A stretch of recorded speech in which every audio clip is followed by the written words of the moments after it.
हाय दोस्तों, मैं घनश्याम यादव। देखिए दिया गया करा किसी धन का 2 वर्षों में 10% सालाना ब्याज की दर से 90 रुपया होता है, तो उसी का चक्रवृद्धि ब्याज की दर से कितने रुपए होंगे। दोस्तों कह रहा है कि किसी धन का धन अज्ञात धन पता नहीं है, कह रहा कि 2 वर्षों में 10% सालाना ब्याज की दर से 90 रुपया हो जाता है। यह 90 रुपया कह रहा है कि आपका जो है 10% जो है ब्याज लगता है और 2 वर्ष में, तो कह रहा कि उसी का यानी उसी धन का चक्रवृद्धि ब्याज की दर से कितने रुपए होंगे। तो देखिए हम पहले इसको लिखेंगे, इसका डाटा तैयार करेंगे। हम लिखेंगे, देखिए यहाँ पर यन समय दिया गया है कितना, 2 वर्ष। इस प्रकार से दर दिया है आपका रेट अर्थात 10% दे दिया है, और कह रहा है कि साधारण ब्याज, देखिए साधारण ब्याज दे दिया है। साधारण ब्याज यहाँ पर लिखेंगे आप, साधारण ब्याज जो है दिया गया है आपको 90 रुपया। तो अब कह रहा है कि उसी का चक्रवृद्धि ब्याज की दर से, चक्रवृद्धि ब्याज की दर से कह रहा है कितने रुपए होंगे। तो देखिए हम सबसे पहले क्या करेंगे, साधारण ब्याज से पहले उस मूलधन को ज्ञात करेंगे। मूलधन हमें पता नहीं है, तो हम मान लेंगे कि माना मूलधन बराबर यक्स। हम मान लेते हैं कि वो यक्स रुपया है मूलधन। तो देखिए होता है, सूत्र होता है साधारण ब्याज बराबर मूलधन गुणते दर गुणते समय अब बटा के सब, इस प्रकार से।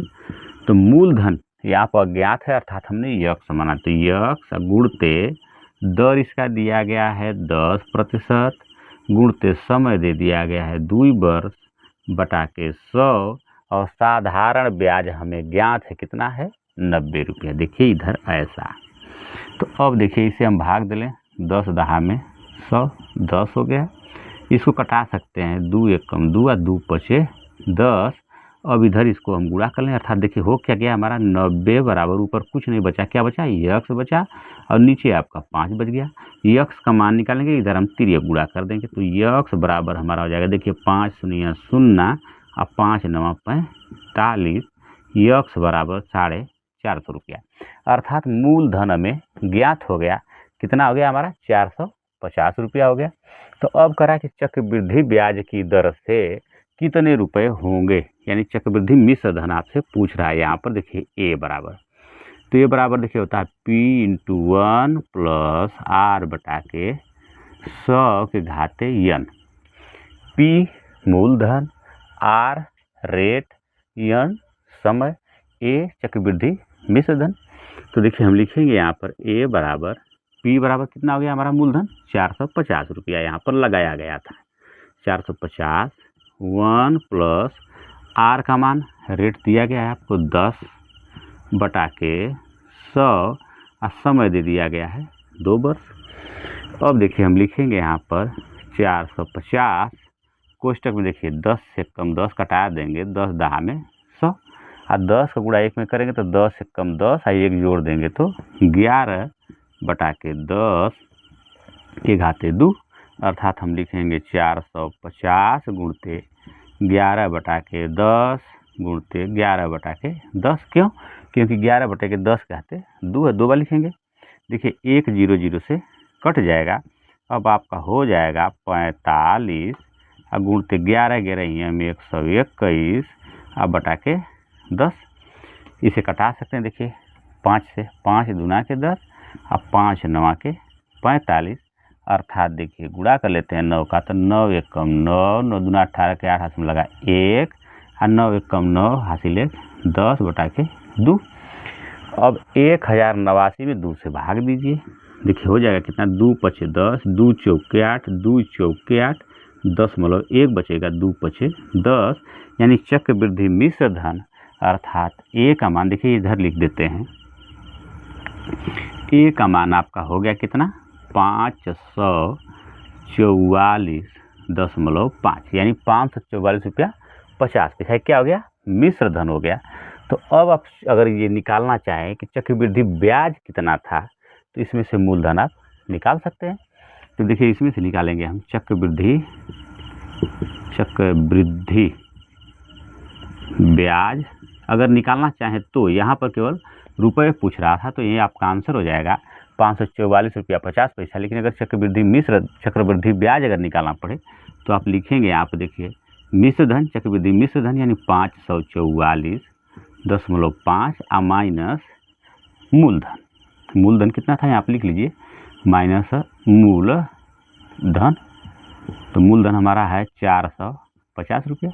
जब 450 रुपये से में घटाएंगे तो ये हो जाएगा 4, और देखिए यहाँ से ये 5 हो जाएगा तो जाएगा 14, 14 में से 5 चला गया 9, ये दे दिया तो केवल 4 हो गया। 4 का मतलब यहाँ पर घट गया, खत्म।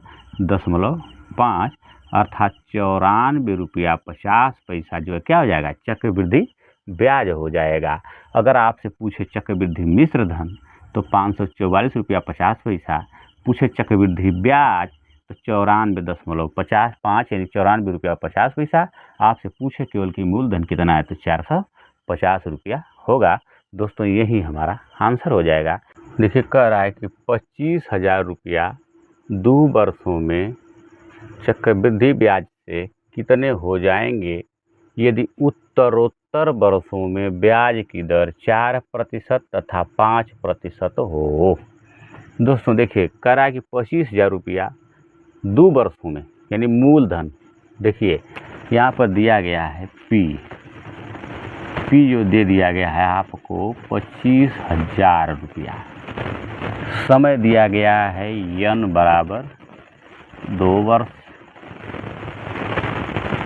में चक्रवृद्धि ब्याज से कितने हो जाएंगे यदि उत्तरोत्तर वर्षों में ब्याज की दर, देखिए r बराबर दे दिया गया है 4% तथा 5%। उत्तरोत्तर, देखिए शब्द दोस्तों, उत्तरोत्तर शब्द का अर्थ होता है आने वाला वर्ष। देखिए उत्तरोत्तर वर्षों का मतलब आने वाला वर्ष। अगर यहीं पर लिख दिया जाता पूर्वोत्तर का अर्थ है पहले वाला वर्ष यानी उसके पहले वाला, लेकिन चूंकि यहाँ पर लिख रहा है उत्तरोत्तर वर्ष यानी आने वाले समय में, मतलब पहले साल में तो 4% ब्याज दर लगेगा, लेकिन दूसरे वर्ष में जो है 5% का ब्याज दर लगेगा। इस शब्द का ध्यान दीजिएगा। तो हम लिख लेंगे, देखिए यहाँ पर हो जाएगा आपका P1 प्लस R बटा के 100 पहले वर्ष में, और दूसरे वर्ष में देखिए यहाँ गुणा हो जाएगा आपका 1 प्लस R बटा के 100 दूसरे वर्ष में। इसको आप मान सकते हैं R1 या R2 लिख सकते हैं आप।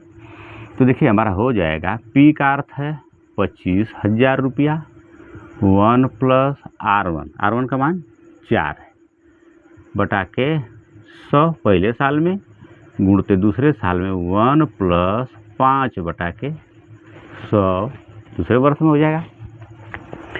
अब देखिए हम लिखेंगे इसे 25,000 गुणते, देखिए इसको कटा सकते हैं आप, 4 एक कम 4, ये हो जाएगा आपका 25। यहाँ देखिए 5 एक कम 5 और ये हो जाएगा आपका 20,2500, अर्थात देखिए 25 एक कम 25 एक 26 बटा के 25, हाँ गुण देखिए 20 एक कम 20 एक 21 अब बटा के 20। तो अब देखिए हम इसको लिख सकते हैं, 25 का इसमें भाग दे देंगे तो 25 एक कम 25 यानी 1000। इसको देखिए कटा लीजिए आप 2 से, तो 2 दहा में 20, 2 से कटाएंगे तो 13 दूना के 26। अब हम लिखेंगे देखिए यहाँ पर 1000 गुणते 13 गुणते 21 अब बटा के 10। देखिए 10 से इसमें भाग दे देंगे तो 10 से कम 10 यानी 100 हो गया। लिखेंगे अब 100 अब गुणते 13 कम 13 को 3 हाथ में लगा 1 और 13 दूना के 26 एक 27। अब 100 से इसमें गुणा कर देंगे तो 273 और 2 0 तो दोस्तों ये ही हमारा आंसर हो जाएगा। जो कह रहा था कि 25,000 रुपया का 2 वर्षों में चक्रवृद्धि ब्याज है, चक्रवृद्धि ब्याज से कितने हो जाएंगे यदि उत्तरोत्तर वर्षों में ब्याज की दर 4% और 5% हो। 25,000 रुपया का 2 वर्ष में, पहले वर्ष में 4% और दूसरे वर्ष में 5% अगर ब्याज लगा दिया जाएगा तो यह पैसा आपका टोटल हो जाएगा 27,300 रुपया आपका होगा। दोस्तों यही हमारा आंसर होगा। देखिए दिया गया है, करा कि 500 रुपया का 2 वर्षों में 2 विभिन्न बैंकों से प्राप्त ब्याज में 2.50 अर्थात 2.5 रुपये का अंतर है। उनकी ब्याज दरों में कितने का अंतर है। दोस्तों देखिए प्रश्न दिया करा 500 रुपया का, यानी मूलधन 500 रुपया है, क्या करा 2 वर्ष में 2 विभिन्न बैंकों से, 2 विभिन्न बैंक का अर्थ है कि 2 अलग अलग बैंकों से प्राप्त ब्याज, 2 अलग अलग बैंकों से जो ब्याज जो प्राप्त होता है 2.5 रुपये का अंतर आ जाता है। 500 रुपया एक बैंक में और 500 रुपया ही दूसरे बैंक में जमा किए जाते हैं। 2 वर्षों के बाद जो है उनका ब्याज का जब अंतर आता है, ब्याज जब दोनों प्राप्त होते हैं तो उनमें 2.5 रुपये का अंतर आ जाता है। तो कह रहा है कि उनकी ब्याज दरों में कितने का अंतर, यानी दोनों बैंक किस ब्याज दर से जो है ब्याज आपको दिए हैं। एक बैंक ने क्या दर लगाया, दूसरे ने क्या दर लगाया, तो वही आपसे पूछ रहा है कि कितने का अंतर है, दोनों के ब्याज के दरों में अंतर कितना है। तो देखिए हम लिखेंगे इसको मूलधन, पहले बायोडाटा लिख लेंगे इसका हम, मूलधन इस प्रकार से, मूलधन बराबर कितना है 500 रुपया है। समय दोनों में सेम लग रहा है, यानी 2 वर्ष के बाद ही, 2 वर्ष। कह रहा है कि अंतर ब्याज का कितना आता है 2.5 रुपया। यहाँ लिख लीजिए ब्याज का अंतर बराबर 2.50 यानी 2.5 रुपया। तब कह रहा है कि उनके ब्याज के दरों में कितना अंतर है, दोनों का जो दर था उन दोनों का अंतर कितना है। तो देखिए हम लिखेंगे साधारण ब्याज ही निकालना है, तो हम लिखेंगे यहाँ पर देखिए साधारण ब्याज या ब्याज बराबर होता है मूलधन गुणित दर गुणित समय अब बटा के 100। तो देखिए ब्याज दर में अंतर दिया, ब्याज का अंतर दिया है, तो हम लिखेंगे मूलधन 500 रुपया था, गुणित दर क्या है अज्ञात है 7, अर्थात मान लेंगे पहला बैंक जो R1 दर से दिया और दूसरे को R2 मान लेंगे, समय 2 ही साल था बटा के 100। तो ये देखिए एक बैंक का फर्स्ट बैंक क्या और सेकेंड बैंक का उसी तरह लिख लीजिए, तो लिख सकते हैं आप 500 गुणित R2, यहाँ लिखना पड़ेगा, दूसरे बैंक का क्या लिख लेंगे दर उसका R2 और गुणित 2 ही वर्ष के लिए बटा के 100। देखिए इसको कटा सकते हैं, 100 पच्चे 500, 100 पच्चे 500। यहाँ पर देखिए लिखेंगे आप 5 गुणा करेंगे 2 में तो 5 दूना के 10 R1, यहाँ आप गुणा कर लेंगे तो 5 दूना के 10 R2। तो देखिए अब यहाँ पर दोनों बैंकों का जो है ब्याज दर निकल गया आपका 10 R1 और 10 R2। तो कह रहा है कि उनका अंतर कितना है 2.5 रुपये का है। तो देखिए हम लिखेंगे यहाँ पर 10 R1 माइनस 10 R2 बराबर 2 रुपया 50 पैसा। देखिए यहाँ से हम निकाल लें, इसको कामन ले लें, 10 को आप कामन लेंगे तो आपका हो जाएगा R1 माइनस R2 बराबर 2.50, या आप लिख लेंगे R1 माइनस R2 बराबर 2.50 आप बटा के 10। अब देखिए इसमें भाग देने में अगर आपको दिक्कत समझ में आती है कि भाग कैसे हम देंगे, तो क्या कर लेंगे, इसमें 100 से गुणा कर लेंगे, नीचे भी 100 से गुणा करना पड़ेगा। जैसे देखिए बता देते हैं, 100 से गुणा करेंगे, क्यों, क्योंकि दशमलव के दाईं तरफ 1 2 अंक है तो इसमें 100 से गुणा करते हैं, यानी कि दशमलव की जगह पे 1 मानिए, इधर 1 2 अंक है, 2 अंक है तो 2 जीरो लिखते हैं। तो अगर अंश में आप गुणा करेंगे तो आपको हर में भी करना पड़ेगा। तो अब देखिए जब 2.5 में 100 से गुणा कर देंगे तो ये हो जाएगा 250। अब बटा के देखिए 100 में 10 से गुणा करेंगे तो आपका हो जाएगा 1000, 1 शून्य से 1 शून्य कट जाएगा। अब आप 25 में जो है 100 से भाग दे लीजिए। भाग नहीं जाएगा, जीरो बढ़ाएंगे, दशमलव लगाएंगे तो परमिशन मिलेगा जीरो बढ़ाने का। 100 दूना के 200 घटा लेंगे तो कट जाएगा, 50 आ जाएगा। दशमलव के बाद एक जीरो और बढ़ाएंगे, 500 हो जाएगा। 100 पच्चे 500 घटा देंगे तो कट जाएगा। अर्थात आपका आ गया कितना, 0.25। अतः R1 माइनस R2 का मान 0.25% होगा। देखिए यही है, करा ब्याज दरों में कितने का अंतर है। ब्याज का दर हमने माना था R1 और R2, तो R1 और R2 का अंतर कितना आ गया, 0.25%। 0.25 का प्रतिशत का अंतर था दोनों बैंकों के दरों में, इसीलिए जो है 2.5 रुपये का अंतर प्राप्त हुआ। तो दोस्तों यही जो है ब्याज दर का अंतर कितना हो जाएगा, 0.25%। यही आपका आंसर हो जाएगा। अब एक चीज़ और सीख लीजिए, जैसे आप 100 से आप गुणा करना न चाहें, इस चीज़ को आप इंगित कीजिए। अगर 100 से गुणा न करना चाहें, आप 2.50 में ही 10 से भाग दें। देखिए इस प्रकार से बता देते हैं, सिखा दे रहे हैं। 10 से भाग देंगे, यहाँ 2 ही है, भाग नहीं जाएगी। जब भाग नहीं जाती है तो जीरो बढ़ाते हैं। जीरो बढ़ाने के बाद आगे जब बढ़ेंगे तो यहाँ देख रहे हैं हम कि दशमलव है। दशमलव हमें क्या कर रहा है, रोक रहा है कि भाई आप आगे कैसे बढ़ोगे। आगे बढ़ने से पहले यहाँ दशमलव लगा लेंगे तो अब आप आगे बढ़ सकते हैं। दशमलव लगा लिए, आगे बढ़ गए। अब 25 में हमें भाग देना पड़ेगा। तो देखिए हो जाएगा हमारा 10 दूना के 20 हो जाएगा। यहाँ पर घटा लेंगे, कट जाएगा, यहाँ 5 बच गया, शून्य उतार लिए। अब 10 बचे के 50, देखिए यह कट गया, अर्थात आपका मिल गया 0.25। इस प्रकार से आप 100 से गुणा न करके डायरेक्ट भी भाग दे सकते हैं। 0.25% का जो है उनके ब्याज दरों में अंतर होगा। यही आपका आंसर हो जाएगा। देखिए दिया गया, करा कोई धन 5% वार्षिक ब्याज की दर से कितने वर्षों में 4 गुना हो जाएगा। करा कितने समय में 4 गुना हो जाएगा। तो देखिए हम मान लेंगे कि माना समय बराबर t, हम मान लिए कि t समय में जो है 4 गुना हो जाएगा।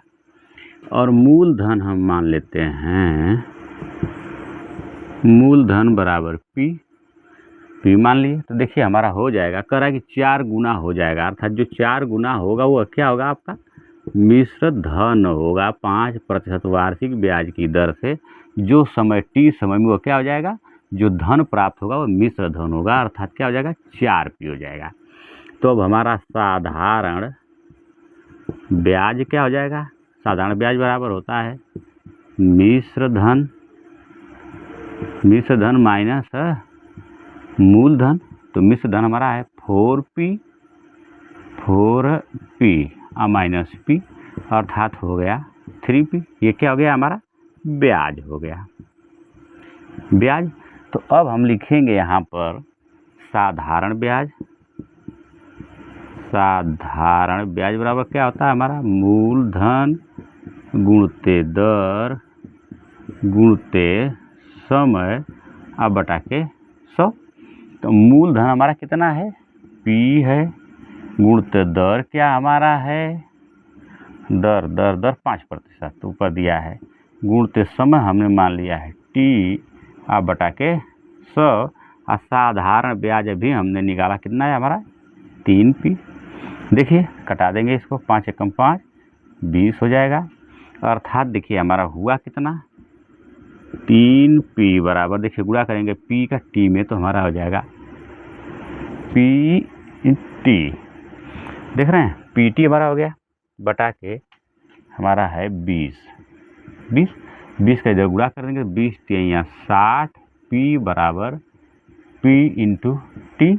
समय हमें निकालना है तो t को छोड़ करके हम 60p में क्या कर देंगे, p से भाग दे देंगे, तो p से p कट जाएगा, अर्थात t बराबर कितना आ गया, 60 वर्ष। समय में ज्ञात हो गया 60 वर्ष।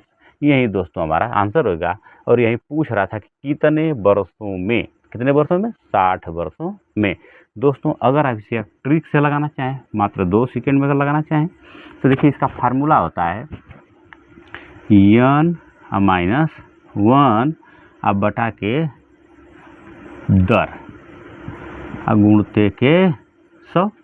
तो देखिए यन का मतलब जो गुना दिया हुआ होता है, यह गुना कितना दिया है 4 और -1 और बटा के दर कितना है इसका 5 और गुणते के 100। तो घटा देंगे तो कितना हो जाएगा हमारा 3 गुणते 100 बटा के 5 अर्थात 300 और बटा के 5 तो 5 छका 30 अर्थात 60 वर्ष मात्र 2 सेकंड में इसे लगा सकते हैं।